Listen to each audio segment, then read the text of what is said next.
Good morning, good afternoon, good evening. Welcome to Power of Knowing Forums LinkedIn Live episode 154. Today we are discussing on the topic of risk resilience. Risk to resilience, the art of protecting data by fortifying governance. And to have this topic discussed, we have Mr. Job Thomas, Virtual CEO Consulting Services. Without further ado, let's welcome our speaker to the podcast event. Hi, sir. Welcome to Hi, our podcast. How are you, sir? namaste. I'm Namaste, fine. sir. Thanks for having me again, once again, here for the Welcome, sir. podcast. Yeah.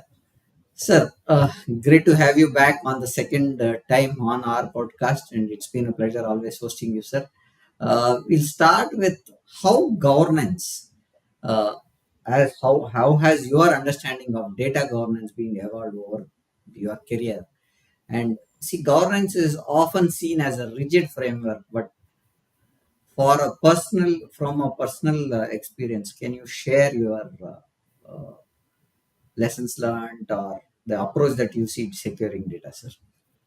Sure, sure. See, my view is governance is not that rigid. If you Okay. align your information technology to your business goals instead of seeing it in isolation. Hmm. Okay, my understanding of governance evolved based on the organizations I have worked with and the organization I've been consulting with. Okay. Initially, I was with a data processing firm where the source code of the applications that was used to process the data was more critical than the data we were processing because the data Okay. was reproduced from manual documents. Hmm. A pivotal moment was when, in a large organization I worked later, we were shifting an outsourced process internally, and the person in charge of that transition colluded with the external agency in sabotaging the process. Oh, The okay. entire Okay. data and application were deleted, and we had a deadline to deliver. Hmm. We Hmm. had to rebuild data and programs with a short period of time as the process involved regulatory compliance. That Okay. was when we started storing multiple copies of application source code and data in a locker with details recorded in a register while taking them out and replacing them in. So that, I mean, those days, I'm talking about late 80s and early 90s, Hmm. where we Hmm. didn't have Hmm. applications for this. So manual registers were the in thing.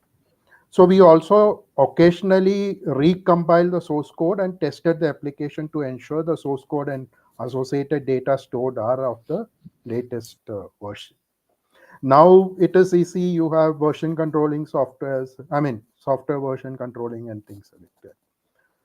Later on, in another organization where I worked, I had to undergo the Sarbanes-Oxley audit. I think you would have heard. I mean, the short is SOX audit in short. That is when I got exposed to COBIT, which is Control Objectives for Information and Related Technology Framework. And ever Okay. since I used to follow this framework for any IT governance related policy creations or audits. Hmm. I still remember being awarded a high risk for a non compliance. In one of our Okay. locations, the IT resource had created a shared folder on the file and print server without controlling the access to a specific group. And unfortunately, a draft copy of the annual business plan of that unit was available in the folder. The policy had stated that you cannot have a folder created with access to everyone. And on top of that, the annual plan document had a data classification as confidential. This incident have changed my perspective towards governance, policies, and compliance. And Okay. as you know, currently COBIT revolves around five principles, 30 Hmm. practices, and almost 239 objectives. And each Correct. organization can decide on the practices and objectives that they are most important to their business actively and Hmm. follow that as your governance policy. Of course, there are other frameworks like ITIL, COSO, AS 8015 in 2005, which is very popular in Australia. Then there is Hmm. FAIR, then there is ISO, IEC Yeah. 38500. Yeah. So as you said, pressing challenge, there is something. How do we, what do you see, or how do we, or what do you see as the most pressing challenge in data protection today? You spoke about that point a minute back. Should companies across industry start addressing this challenge, especially with those limited resources? Now you touched upon an important point where you said the shared folder and stuff, right? Where the data is available. How can we look at these challenges while we protect the critical data? Okay. See, the most important challenge is in identifying data that needs protection, because Exactly. everyone is confused what forms as important data and what forms as not so. For this, organization need to identify the data owners, because Hmm. see, those are the people who are generating or using the data, and understand the significance and how long the business can continue if it is lost or not available, Hmm. right? And then classify them accordingly and create a plan around this. So that is how we can, even smaller organizations, say, if their uh, thing is only to protect a specific data. For example, in a manufacturing organization, if it is their product related data that has to be protect, you concentrate only on that. You Hmm. don't have to worry about protecting invoice data. That anyway, now you know that as after GST has come in, you are uploading your entire invoice data to Yeah. the True. cloud, True. and we don't know what is happening behind that, right? Anyway, so I'm saying, so think of things like that, and you only protect what it is. But then, of course, for the smaller organizations, there are other challenge, budget limitations, Hmm. lack of expertise, and if it is a industry which is regulated, say for example pharma or healthcare, Hmm. and if you are small, Healthcare. you will be overwhelmed by the regulations itself, right? You are Yeah. supposed to follow so many things. So that itself is a major challenge for smaller organization. Then the scalability issues. When you are small, you had some policies and practices. You Yeah. never thought of that when you become large, how to scale them up, True. right? So those are also some challenges. And the most important thing is lack of awareness among the employees, right? Yeah. That is one area which every organization should try to uh, uh, I think do your point training is. as. I think your point is very valid, sir, because I think till a few years back, security or governance was a overhead for the organization. Always, they never thought that is a mandatory stuff. And as people come in and go, you will have people newly joining, and people who are there also need to be updated on the latest trends. Your point seems to be valid in terms of having the awareness built, some kind of a push given to security as an important thing, and how they can look at risks is what I think. Risk to resilience is very important for us to protect the data that we are looking at as a governance piece. Very valid point there, sir. Right. And the thing is, see, now we are not just dealing with our internal data, right? Yeah. We are also involved in external data. We are also involved in social media data where our image is being projected. So the data universe itself has gone large, right? On top of that, small organizations always focus on their core business activities. For them, security, data protection are all secondary, right? So their core focus is what they are doing. Then there are now third party risk which is coming into place, right? You have vendors or you have IT service providers, right? And on top of everything, if you look at it, most of the breaches are happening due to human error within the Yeah. organization. True. True. So So these are in few this, challenges. Yeah, I could think of.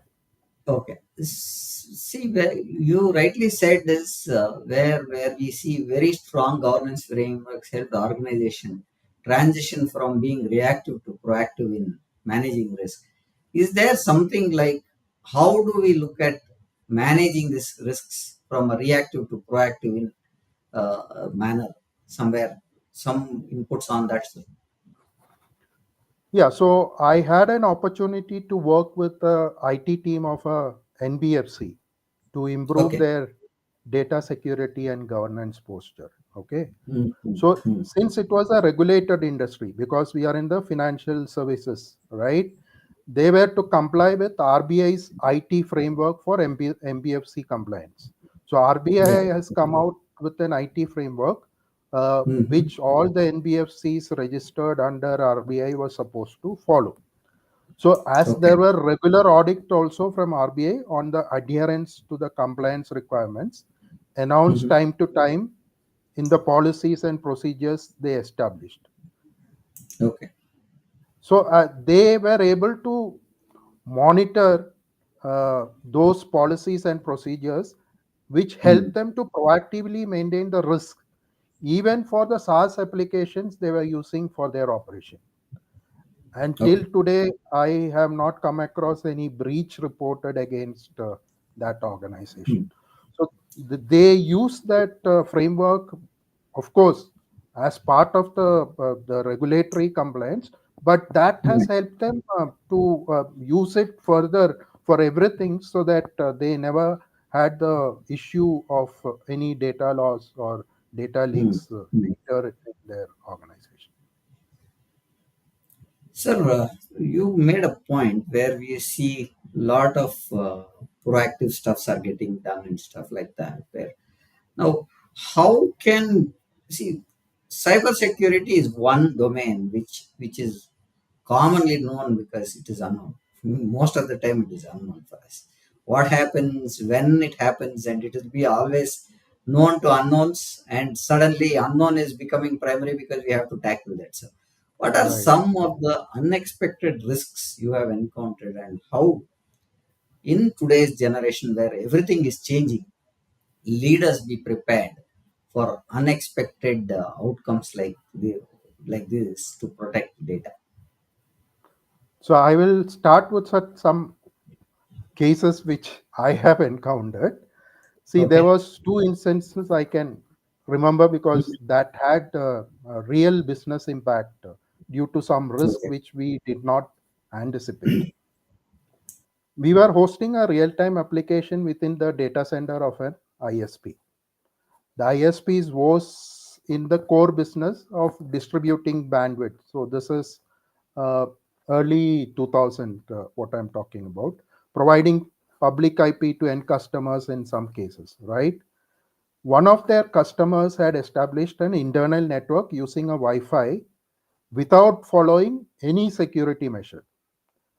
It so Okay. happened that someone used this open connection to execute an ARP poisoning. Since Oh, our okay. servers was part of the same IP pool, our customers were not able to log into the application as the IP addresses got spoofed, causing an Hmm. outage and Okay. customer churn. We lost customers due to, because Oh. real-time application, unless that customer, and it was related to IP telephony. Okay, so you can Hmm. understand the availability is one of the biggest criteria there, right? Right. And another incident which comes to my mind was when an organization I was part of acquired a hosting company in US, which had Okay. the customer support team from a location in Far East. To reduce the cost of support, we decided to shift that to India. We Oh, never okay. knew that the same team had started another hosting company a couple of months ago and was planning Hmm. to acquire our customers. As they were privy to the details, and as a trigger for the churn, Hmm. what they did was they activated a malware on a shared server that caused network flooding. A Oh, major okay. chunk of our customers' website went down for a couple of days till we could Hmm. identify the script causing this and eliminate it. We lost Okay. almost 50% of the customers who were impacted to this perpetrators. Hmm. Okay. Major business loss in that case in terms Yes, of yes, yeah, yeah. customers. Okay. Okay. No, sir, cyber security is one area where you will find continuous pressure to look at how to handle systems, right? So Hmm. how in that in your experience, how does a role of uh, being empathetic in building and maintaining an effective governance framework, and how leaders can balance this empathy with strict demands of security compliance? How do Okay, we look at that as a combination? fine. So, any governance framework is about bringing changes to the way you currently do the task, right? Correct. One cannot overstate the importance of empathy in change management. So, when you are Hmm. Hmm. changing the processes, so it is basically change management, and Right. empathy is a critical part of any change management. Hmm. By Hmm. embracing empathy, organizations can improve communication, build trust, and promote Hmm. collaboration, making the transition to new ways of working smoother and more impactful. Demonstrating empathy in action for change initiatives requires an active effort to understand and Hmm. share the feelings of those impacted by the change. So, Okay. leaders need to listen, have an open and honest communication, provide support, and embrace feedback. Now, this trends of protecting data or new ways of looking at data protections have come are coming up very very fast, and you find new tools, new set of pointers coming up every now and then. Now, again, adding to what AI ML is doing is there are multiple tools which are coming up, and we don't know how exactly which tool is going to be helpful for us. In that kind of a scenario, what data protection governance or governance trends do you believe every leader or a CEO should be paying attention to them right now? Okay. So, personal data protection should be on the top of the mind as many countries have this law in place, including India, right? We Hmm. have Hmm. the PPDP. And you could DPDP. become bankrupt if a data breach is proven and your customers sue for the same, right? Because Yeah. every data breach now there is comes with a penalty which is inbuilt into the act or the law or things like that. Yes.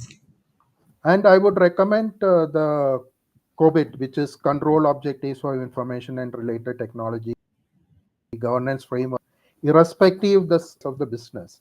Because COBIT framework Hmm. has a simple methodology to align IT to business, and it is flexible enough to decide on the management controls each organization want to establish. So let the top decide what are the things my business plan is related to, and for that plan to run or the business to continue, what should be the policies and procedures which I require. Hmm. Concentrate on that and ensure that everyone is following those policies and procedures. That should be the basic thought of any leader. That's what I think. Okay. Thank you for that, sir. Now, data governance is often an abstract or a distant to the employee. What pain points you have noticed when trying to Right. implement governance programs, and how can we make them more human centric and approachable, sir? Okay. So employees may be resistant to any new process and procedures, right? Yeah. And No, there is a managers, resistance for anything that is coming in new, right? So, right. And managers may be reluctant to invest in the resources needed to implement data governance. So right. both sides there are friction basically. So establishing policies and procedure that are simple and Mhm. easy to follow and can be automated to certain extent is a good starting point. basically. Okay. Constant training to employees on the policy implementation and monitoring the controls will help employees to understand them better and adhere Hmm. to easily. So training, monitoring, that should be in a loop till such time Hmm. everyone feels comfortable. Many organizations And you'll believe find that the new people joining also, no, sir? In the middle, correct, you'll correct, find so new people joining, and that churn turns out to be you'll have to set a new policies coming again to bring that team to update themselves to the a certain stage, right? correct.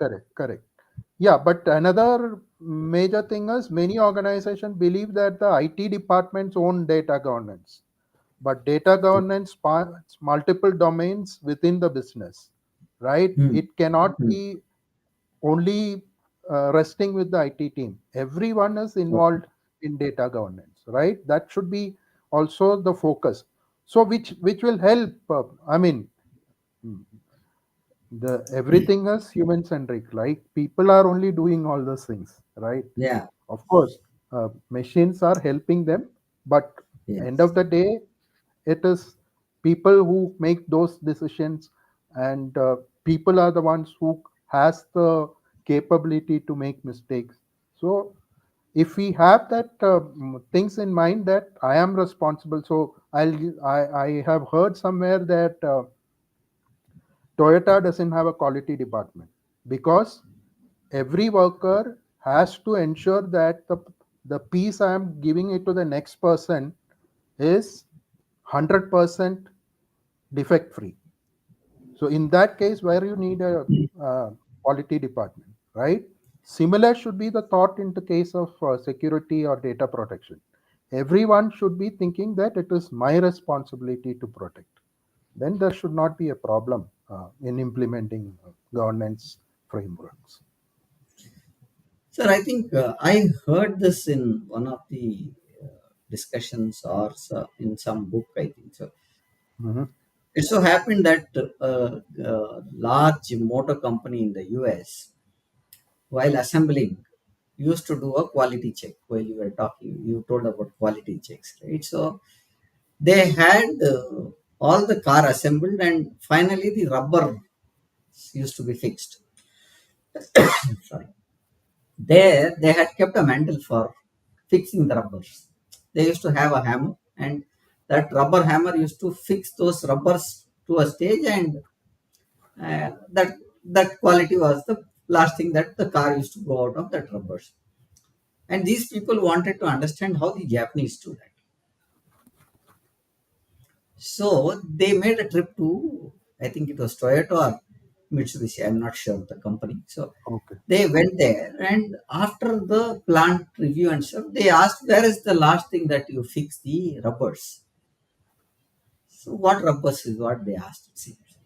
And they said, why do you need to fix the rubbers separately? It's part of the design. So it is embedded in the design where the rubber is fixed in this format, and you don't need an extra effort to refix it. So the change was done in the design. So they Right. said we embedded the desired issue part of the design, and it became default. So Right. taking your cue there, what I was thinking is if you make security or the governance part of the design or part of making it default, like security by default, security by design.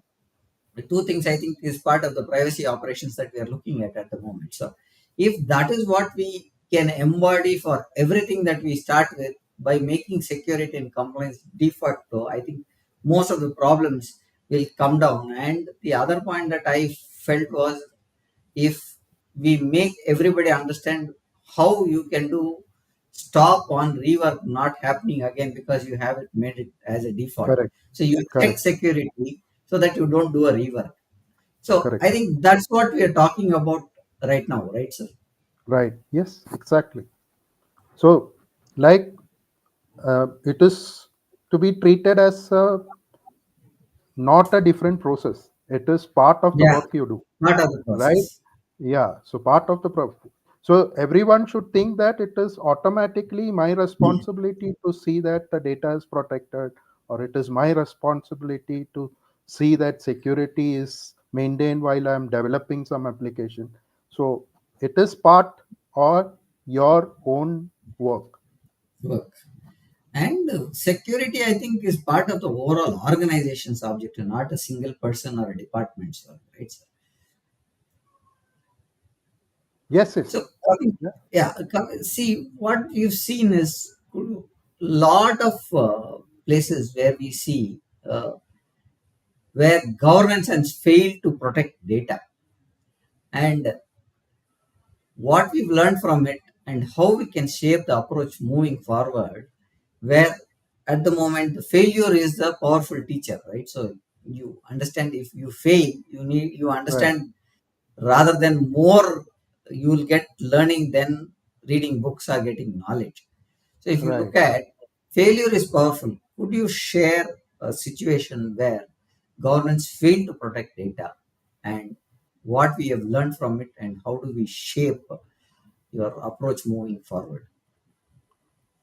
Okay. So my uh, experience is that more than governance failure, the failures has occurred due to the non-identification of a risk, as indicated in my earlier instance where I talked about the ARP poisoning and network flooding, right? Correct. So the most important thing is to identify the risk what can happen in your particular businesses and have a mitigation plan available for that risk.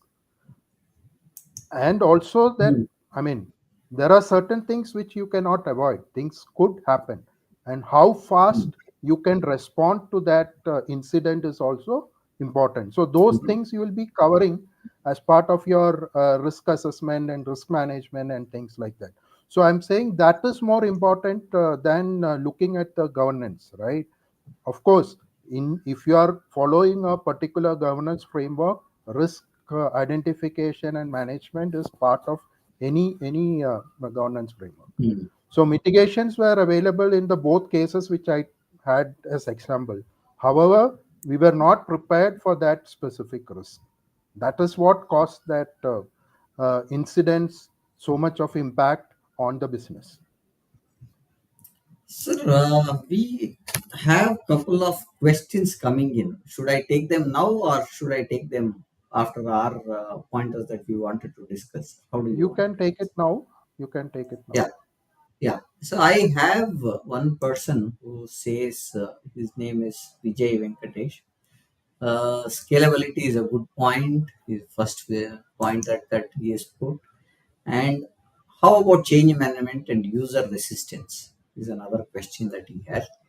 Further to that, he has another question which says data security and secrecy are different.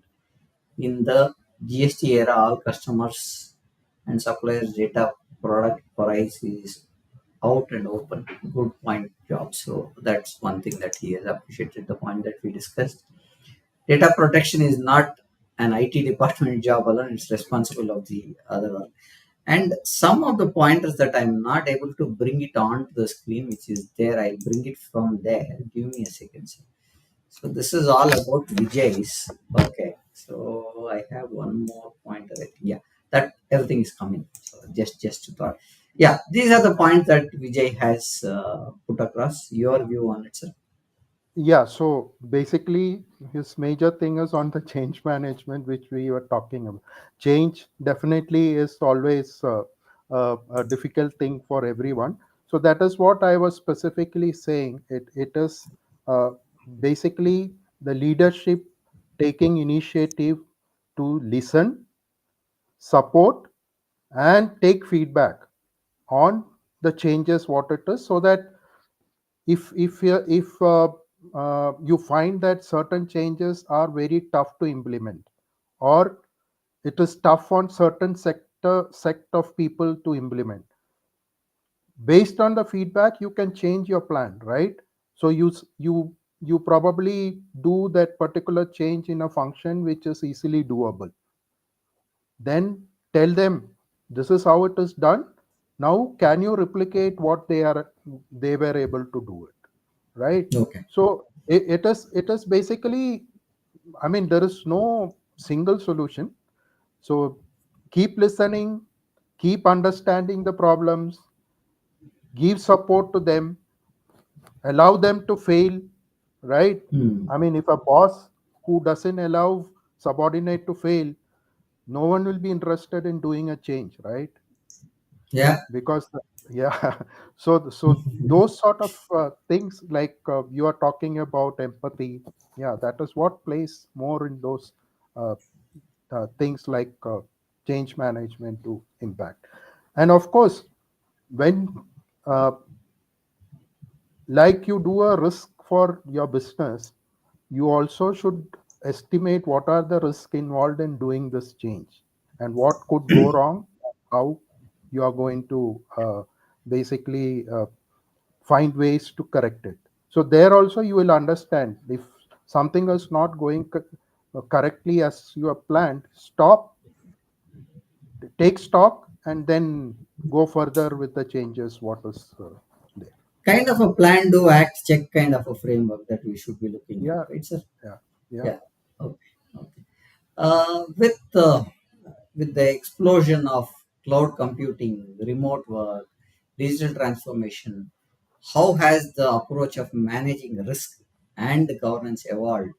And what are the common challenges or pitfalls do you still see organization falling into, sir? Okay, so digital advancements increases the risk of system outages and service Yeah. disruptions because people are more dependent on systems now, right? Right. Emphasizing the need for effective internal process and remote workforce management, right? Hmm.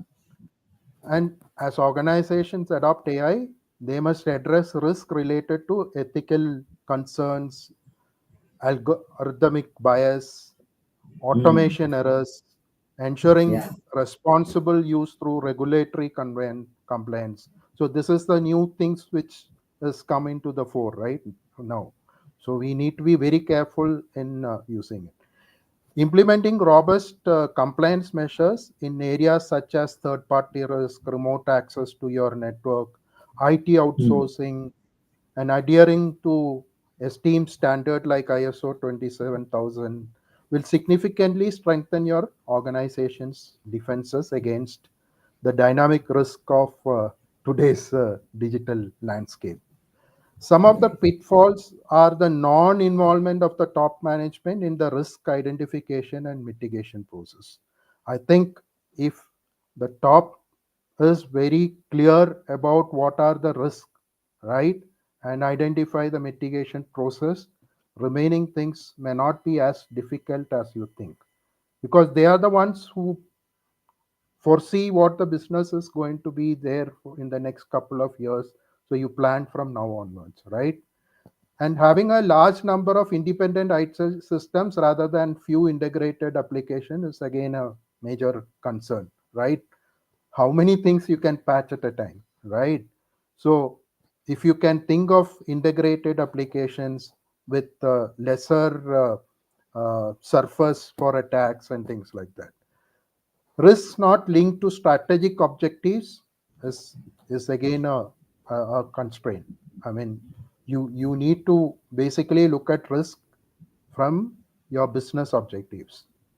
Say, for example, if your IT strategy is to have customer oriented service culture, then you should Hmm. identify all the risk related to delivery of IT services in line with this objective.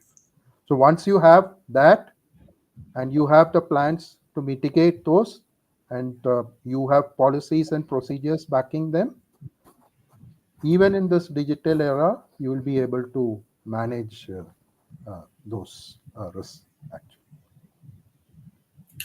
Now, with data being accountable, sir, how leaders can foster a culture of accountability of data protection without creating. See, most of the time, what happens is Hmm. till the time it is done, it is your work. Once it is done, it is not your work.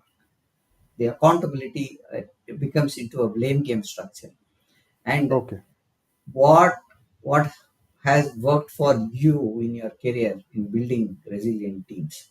Because when I blame, I bring down the moral also the guy who's done. So one pointer which I would like to add, I think it was in GE somewhere Mm-hmm. when they had a big issue, and one of the CEOs were questioned, why did you do this kind of a policy and stuff. He said is, it is easy to ask questions when you are not doing the work, right? So I think in that culture, how accountability of data protection without blame game can be done is the question, is the pointer that I want inputs from Okay. you.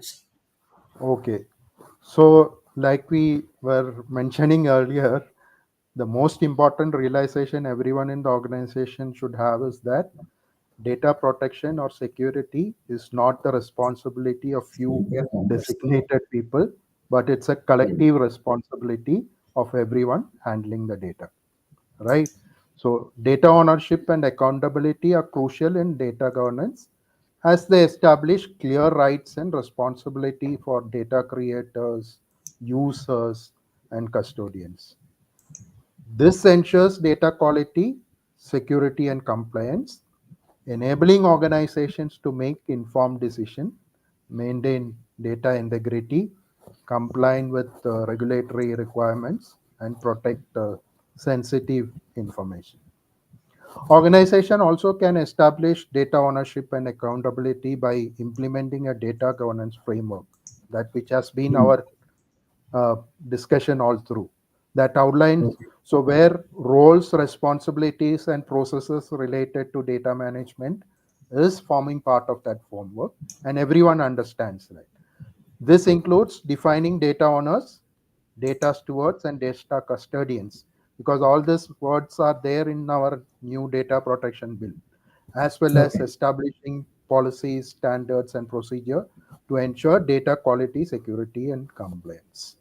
So main thing is, if everyone is taking the responsibility or owning the responsibility of protection, then there is no blame culture, right? Hmm. True. So that is how we should see it. Once you say that only this person is responsible for this or this person is responsible for that, that causes this blame when something goes wrong. But if everyone is responsible, then you can say, yes, we made a mistake. You will not say Hmm. you made a mistake. We will say we made a Evidence. mistake. Yeah, Yeah, that would be an ideal pointer that we should take, because it is not single person owning, as you rightly said. It is more correct. to be a collective approach you may have to take, and it normally is a collective approach only. Now, coming as we spoke about pressure and continuous protection of data, evolving landscape and stuff. On cyber security teams face immense pressure to protect this data, and Mhm. again, the landscape of threat management is evolving. How do you Mm. see mental health fitting into governance and leadership strategy, especially where people have been working tirelessly and they get burnt out? So, Okay. your take on it, sir. So I believe there is technology available to warn about vulnerabilities in your environment. The Correct. team should be in constant vigil of the alert produced by this application and not to ignore them at any cost, right? Hmm. However, due to lack of assessing all the risk and continuing constituting proper mitigation plans, like I was talking about thing, uh, you have to know all the risk and you have to have mitigation plan. Most of the team members will be in a firefighting mode otherwise, to control incidents rather than preventing them in the first place, Hmm. right? So your stress levels are high when you are only doing firefighting. But Okay. if you can plan what all things can happen and how can we prevent those things, you spend more time on that and then put things in place, you will have lesser firefighting to do and lesser stress levels. So a Okay. team that can plan well and execute their strategies properly will not have the same amount of pressure like the teams who are not prepared. I think that is what I can think of. Okay. Okay. Uh, Coming back again on industry specific governance models, where you think the governance differs across healthcare, it differs in finance, it differs in health, again retail, then it is going to supply chain. Are there Yes. some of the best practices from one industry the other industry can adopt? Yeah. So the regulated industries like healthcare, pharmaceuticals, financial services has their own governance requirement to comply with the regulations, right? Hmm, hmm, Because there are specific compliances which is expected from. See, for example, healthcare may have a HIPAA, right? hmm, Financial services may have a PCI DSS or a GDPR or things like that. So they are forming their governance framework which can make them comply with these regulations, right? hmm. So it will always be a good thing for a non-regulated industries to learn from this regulated peers. I feel that once you go through what all processes they do, it can improve the posture of your own organization. So rather than saying best practices from one industry, ideally you should look at multiple industries and how they are performing, what are their government governance frameworks, and Hmm.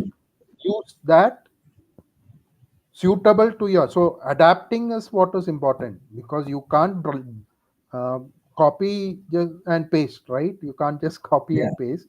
You need to adapt what is good to your industry and then use that. So uh, there are, there could be, say for example, in a bank, in a financial this thing, that's the most safest methods which they are going to use, right? So if you are a coder, what are things they use in while coding those things, if you inbuilt into your codes for any other type of industry, it will work, right? It will work, yeah. and it will be more secure.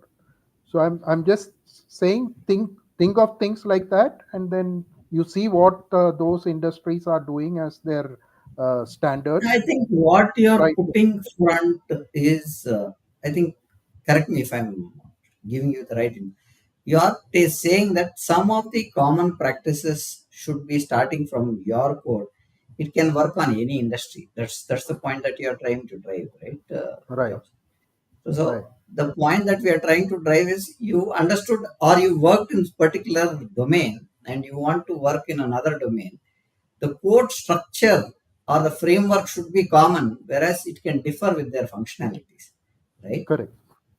Yeah, I mean, in the sense, industry to industry, the requirement is different. Like I told you, Yeah, for a manufacturing guy, the product specification may be his most secure data, right? data. Yeah, Whereas for a uh, say uh, business to consumer sort of trading, the consumer data is more important to him than what he has sold, okay. right? So Yeah. that's why I said, so you look at practices and you try to adapt them to your specific interest. Okay. Sir, with this, what do you suggest for professionals at the beginning of their career or look at into governance and data protection? What would be your advice you give them to thrive in the field, especially their era where you have constant change? Because 2 years back, what we've learned on data security or data privacy is not relevant today because there are a lot of things that have been changed. So, how do you give or tell people to look at this as a career option? Any thoughts around it, sir? Yeah, so I would rather recommend to go deep into learning more about adapting existing governance framework, as we discussed, to their Hmm. specific industry, and organizations by having dialogue with their business peers, in the sense, you are supposed to have discussion with your business units as to what they are looking at and what risk they think are there. Involve them and get those ideas into adapting the governance framework which is available, which means you need to develop analytical and risk assessment skills, right? Hmm. Enhance communication and advocacy abilities, because you are not supposed to advocate that why I'm doing this, right? So communication and advocacy abilities should be there, and embrace ethical decision making, which is paramount. Okay. I mean, especially in the era of AI, ethics is going to be playing much more than anything else. Yeah. Yeah. And one more thing, what I think is you have to have practical legal experience, because all this are Okay. under acts Yeah. and I think of late what we've seen is most of the law firm guys are coming into the security because they understand the laws very well. And we right. see a trend of advocates coming into the cyber security space. Yeah, Okay. because now the laws can be given to you by the AI agent. So there is not much Right, you right. can do. Because, see, the thing is, all your new, say, for example, the Bharatiya Niyama Samhita, which has come into Hmm. existence, the Hmm. entire text can be read by an agent and understood, and you can ask any question and it will tell you what to do. Yeah, It can give things about previous court rulings. All those things are there, but this act is new, right? Your yeah. privacy act is new, so Hmm. it will take time for information regarding that to come up.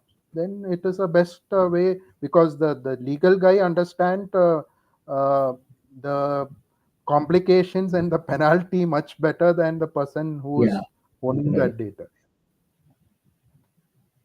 So with this, we come to a conclusion on what we had planned to discuss today on our thought process on risk to resilience, the art of protecting data by fortifying governance. I'll just summarize on what we discussed. We discussed on the personal journey of yours, and we took the current challenges in protection of data. Okay, and we looked at the governance framework. Then we spoke about navigating unknowns in the cybersecurity space. We also spoke about empathy in leadership and governance. Right, right, Trends on the leadership should know is what we spoke about. Then we touched upon some of the pain points where human centric governance is what is required and how we look at some failures we discussed and lessons learned we right, discussed on that pointers. And we also spoke about risk management in the digital age. Then we came up to C7 engagement in data protection, how leadership is playing a role in protecting the data. Then we also spoke about culture of accountability versus blame here. Then we correct, spoke about mental health to a stage. Then we spoke right, about preparing for future risks which are unknown again. So that we discussed about, and we also touched upon the specific industry governance requirements and how they differ from each industry, from a product, healthcare, and other right, stuff.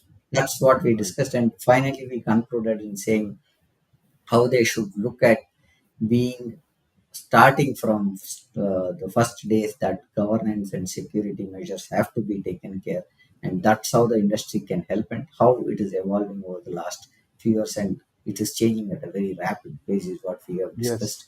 These are the yes. pointers that we had specific discussions today. Any last words that you would like to say before we conclude, sir? See, there is no shortcuts for data protection, right? Yeah, yeah. You need to sweat it out. I mean, once you have your policies and framework built in the right manner, then onwards, it could be easier for you to monitor and maintain.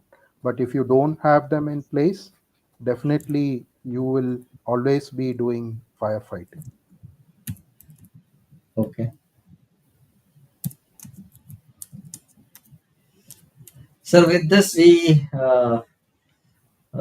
conclude our session. And we have streamed this from LinkedIn to YouTube, Okay. Facebook, Twitter, and Instagram in parallel. All the sessions have been live, and we Right. don't do any edit. It is a straight Yeah.